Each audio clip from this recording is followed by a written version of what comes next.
الحمد للہ رب العالمین والعاقبۃ للمتقین الصلاۃ والسلام علی رسولہ محمد وعلی آلہ وصحبہ اجمعین اما بعد قال النبی صلی اللہ علیہ وسلم الطہور شطر الایمان صدق اللہ العظیم۔ نہایت قابل احترام سامعین محترم، آج کی میری گفتگو کا عنوان ہے صفائی ایمان کا حصہ ہے اور صفائی نصف ایمان ہے۔ تو سامعین محترم، اللہ رب العالمین نے ہمیں وہ عظیم دین فطرت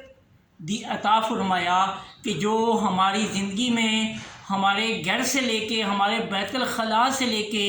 ہمیں زندگی کے ہر شعبے میں ہماری رہنمائی کرتا ہے، اور اس کے ساتھ ساتھ یہ دین جو ہے یہ ہمیں طہارت سکھاتا ہے، پاکیزگی سکھاتا ہے، اور بہت ساری ایسی خصوصیات ہمارے دین کے اندر ہیں جو کہ کسی اور دین کے اندر نہیں ہیں۔ اس میں آپ سب سے پہلی چیز یہ دیکھیں کہ جس طرح کہ نبی مہربان صلی اللہ علیہ وسلم نے فرمایا ہے کہ الطہور شطر الایمان، کہ صفائی ایمان کا حصہ ہے یا صفائی نصف ایمان ہے۔ تو آپ دیکھیں کہ عام جو ایک زبان استعمال کی جاتی ہے روزمرہ میں کہ پاکیزگی،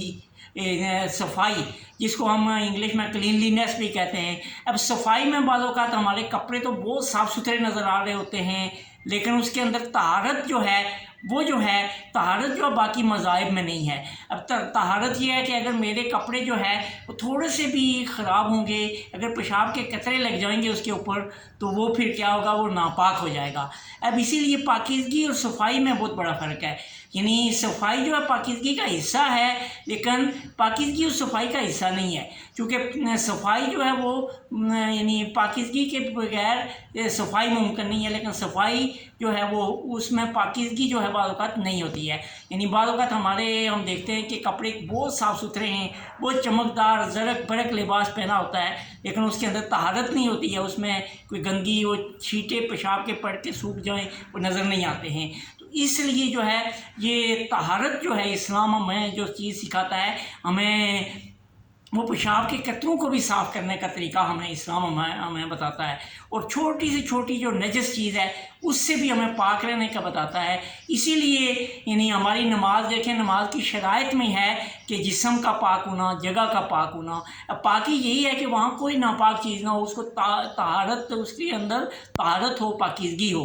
اور اسی طرح ہمارے دین میں ایک اور چیز بھی ہے، مثلا آپ دیکھیں کہ میں اور آپ کاروبار کرتے ہیں تو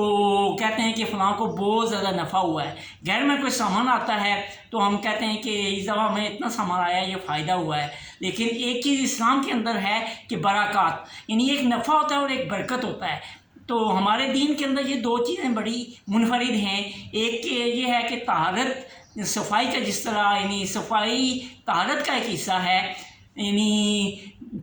اگر انسان جو ہے وہ صاف ستھرا بھی ہوگا لیکن اس کے اندر طہارت نہیں ہوگی تو وہ پھر نامکمل ہوگا۔ تو صفائی جس طرح ہم صاف ستھرا رہتے ہیں، اس کے اندر طہارت اس کے اوپر پوری غالب ہوگی، پھر جا کے ہم صاف ستھرے بھی ہوں گے، پاکیزہ بھی ہوں گے۔ اسی طرح اگر ہم اپنی کاروبار کو اللہ رب العالمین کا نام لے کے شروع کریں اور اس کے ساتھ ساتھ اس کے ذکر کے ساتھ شروع کریں تو وہ اس کے اندر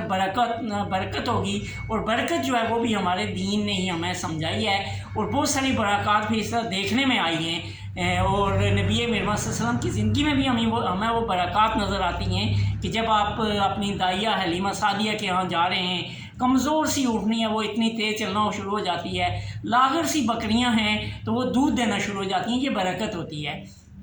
تو اسی طرح میں اور آپ اگر کھانا کھاتے ہیں، ہم اللہ رب العالمین کا نام پڑھ کے جو ہے وہ کھانا شروع کرتے ہیں، اس کے اندر برکت آتی ہے۔ پیٹ تو ویسے بھی بھرا جاتا ہے، عام آدمی بھی بھرتا ہے، لیکن ہمارے دین کو یہ اعزاز حاصل ہے کہ ایک تو ہمارے دین کے اندر طہارت، اس طہارت کی وجہ سے ہم جو ہے تو منفرد ہیں، اور اس کے ساتھ ساتھ برکت کی وجہ سے۔ تو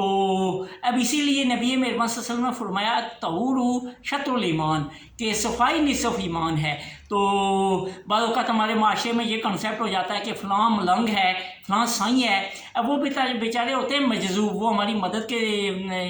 طلبگار ہوتے ہیں، وہ پڑے رہتے ہیں، ان کے جسم کے اوپر گند اور کچرا اور یہ چیز لگی ہوتی ہے، ہم کہتے ہیں یہ اللہ والا ہے۔ وہ بیچارہ اللہ والا نہیں نہیں ہے بلکہ وہ مجذوبہ ہمارا ہونا چاہیے کہ ہم اس کی مدد کریں، تو اس کو بھی ہم صفائی کریں۔ تو پاکستان کے علاوہ ہم جب بیرون ملک دنیا میں جاتے ہیں تو یہاں بھی اس طرح کے بہت سارے وہ مجذوب لوگ ہوتے ہیں، لیکن یہاں کا معاشرہ جو ہے وہ ان کو اتنا سنوار کے، اتنا خوبصورت کر کے جو ہے نا ان کو صاف کپڑے پہنا کے ان کو صفائی رکھتا ہے۔ تو یہ ہمارا دین ہمیں سکھاتا ہے الطہور شطر الایمان۔ تو ہم خود بھی صاف ستھرے رہیں، اور اگر اس طرح کا کوئی مجذوب آدمی ہے تو ہم اس کو یہ نہ کہیں، یہ کہہ کے اس کے حال پہ نہ چھوڑ دیں کہ یہ اللہ والا ہے۔ اللہ والا تو وہ ہوگا کہ جو اللہ کے اوپر ایمان لاتا ہے، اس کے بتائے ہوئے طریقوں کے مطابق زندگی بسر کرتا ہے، طہارت کا خیال رکھتا ہے، کیونکہ الطہور شطر الایمان کہ صفائی جو ہے وہ نصف ایمان ہے۔ تو اس نصف ایمان کو وہ ٹھیک کرے گا تو پھر وہ اس کے اندر صفائی آئے گی، اور اسی طرح جب اللہ رب العالمین کا نام لے کے کاروبار شروع کرے گا اس میں برکت آئے گی۔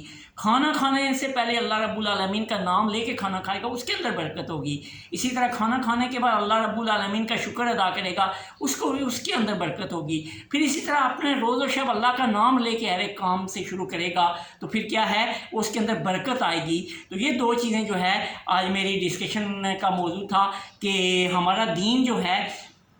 ایک دین فطرت ہے، اور ہمارے لیے یہ اعزازات ہیں کہ ہمیں اللہ رب العالمین نے یہ بہت زبردست چیزیں ہمیں دی ہیں۔ ایک کیا ہے الطہور شطر الایمان کہ صفائی نصف ایمان ہے۔ پھر اسی طرح برکات کہ اللہ رب العالمین نے برکات ہمیں دی ہیں کہ ہم اس کا نام لے کے اس کے نام کے ساتھ اپنے زندگی کا کاروبار شروع کریں، اپنے معاملات شروع کریں تو اس کے اندر بھی برکت ہوگی۔ اور یہ چیز کیسے ہوگی کہ جب میں اور آپ اس رب کے ساتھ ہمارا تعلق قائم ہوگا، قرآن و حدیث سے ہم جڑے ہوں گے، تو پھر ہم اللہ والوں کے اندر بھی پہچان کریں گے اور ان مجذوب لوگوں کی مدد کر کے ان کو جو ہے ان کی زندگی کو اٹھائیں گے۔ یہ نہیں کریں گے کہ یہ اللہ والا ہے ایک جگہ پڑا ہوا ہے، بلکہ ان کو بھی ہم اٹھائیں گے اور اچھے کام کریں گے۔ تو یہی چیز ہے کہ خیر الناس من ینفع الناس۔ تو اللہ رب العالمین سے دعا ہے کہ وہ ہمیں احادیث نبوی اور قرآن کے مطابق اپنی زندگیاں گزارنے کی توفیق عطا فرمائے۔ وآخر دعوانا ان الحمد للہ رب العالمین۔